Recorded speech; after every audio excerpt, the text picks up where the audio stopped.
Hi you guys, hello and welcome. I hope everybody's doing very well. I just had a long day at work, but I have Itoh Peonies here and I really wanted to show you guys, so I'll show you that in a sec.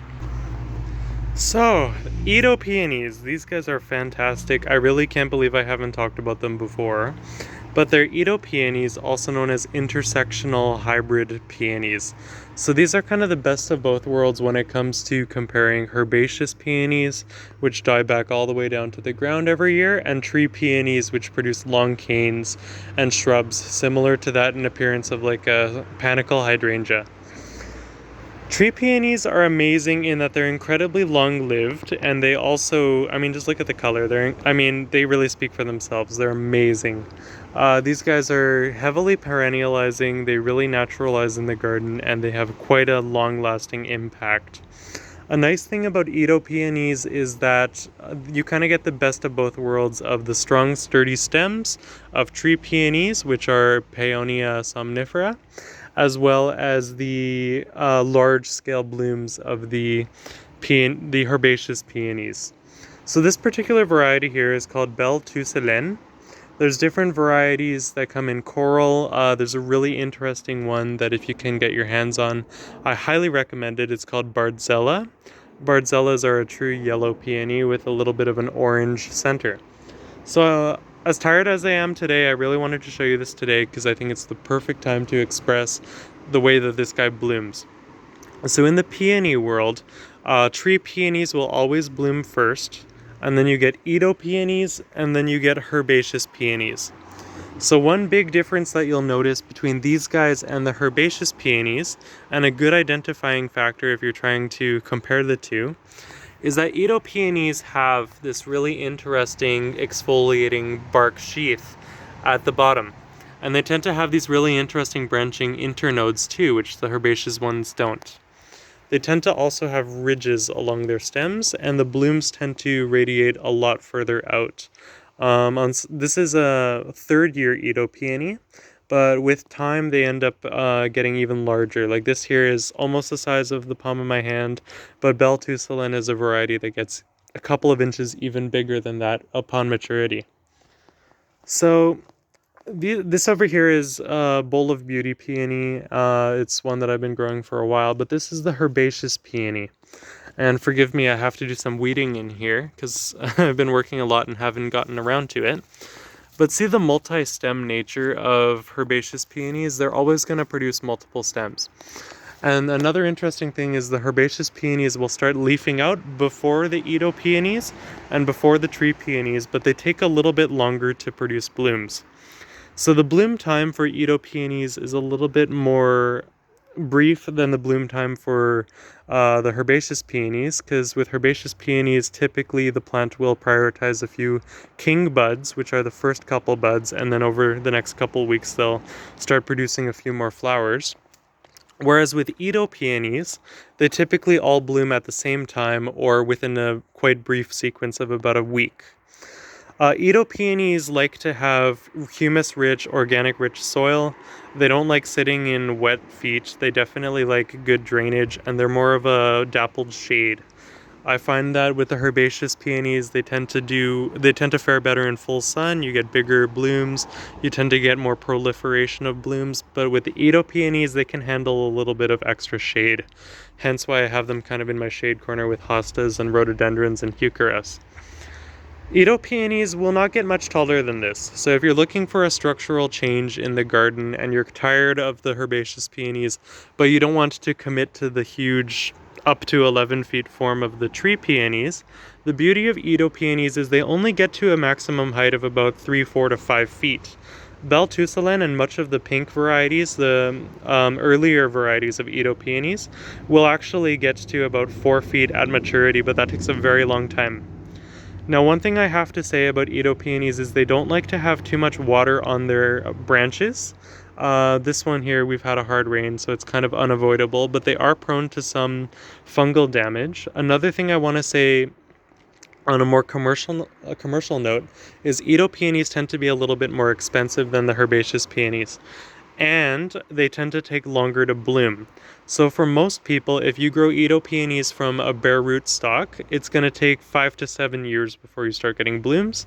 If you buy them at the nursery, I cannot stress this enough, you're going to want to get the biggest, most mature plant you can find because they really do take patience. So this one has one principal flower and it has 2 flowers on the side. This particular variety is just so incredible. They're so showy, they're fragrant. It's truly one of the most magnificent things you can plant in the early summer, late fall garden.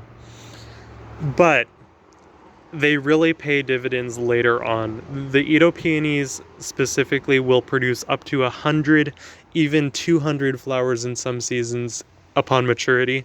And these are the types of peonies that can live, I'm not even joking, 30, 40, 50, 60, 70 years.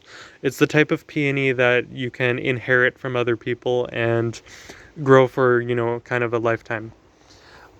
Okay, propagation of Itoh Peonies. Itoh Peonies do produce seed, but the seed doesn't always come true. Typically, if you try to grow them by seed, you're going to get a plant that's more reminiscent of tree peonies rather than the herbaceous peonies. The only way to get these guys going is if they produce more eyes at the very base, or if you get pups. So the pups will typically emerge a few years later as the plant gets established. I wouldn't recommend dividing Itoh Peonies in the first few years that you have them in the location that you want to keep them. They're not a plant that likes to be moved very much. Itoh Peonies like frequent low-grade fertilizer. They don't respond well to an intense kind of one-shot, one-go fertilizer. They kind of tend to burn, especially the lower leaves if they get too much nitrogen.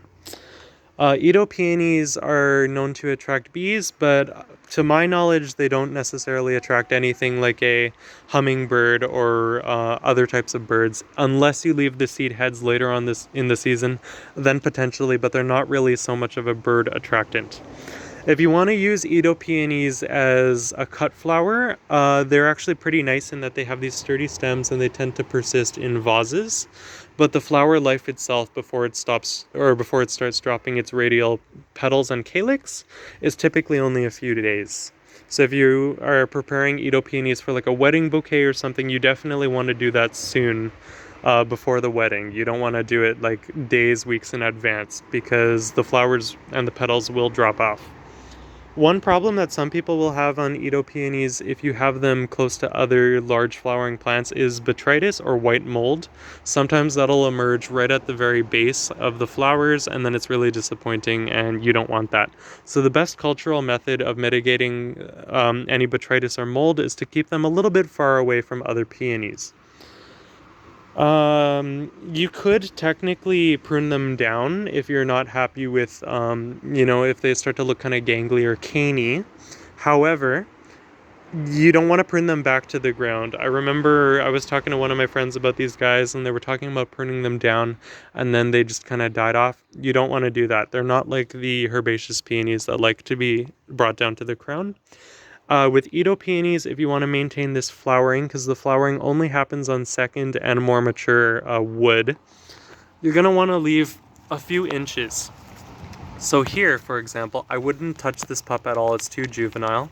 And then for the large cane, I would go all the way up to here, definitely leaving a couple nodes, because this is where your spring blooms for next year are going to come. So I hope that I kind of did this plant justice. This is Itoh Peony. They're a relatively recent class of peony that was first hybridized in Japan by a guy with the last name of Itoh, I believe. Really, really incredible plants. If you're worried about ants and attracting different bugs to your garden like you would with the herbaceous peonies, you don't necessarily really have to worry about that with Itoh Peonies. They don't produce as much nectar.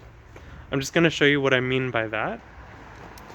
So in herbaceous peonies, the bloom buds exfoliate this type of nectar which attracts their, they call them assistant organisms, which are ants. So herbaceous peonies require ants to be able to open their petals and calyx. Itoh peonies have been bred in such a way where they don't necessarily need that. So if anybody has any questions, let me know. I have a whole bunch of other stuff that I could talk about. Everything's been growing like crazy. It's kind of hard to keep under control. I'm so happy with my grapevines because this particular winter kind of hit really hard around January. But these guys are Itoh Peonies. They're amazing. They're just really full. Um, 10 out of 10 recommend these guys. And they actually, fall color, they turn a really beautiful amber yellow. So fall interest, this is another really good plant. Have a good day, you guys, and stay blessed.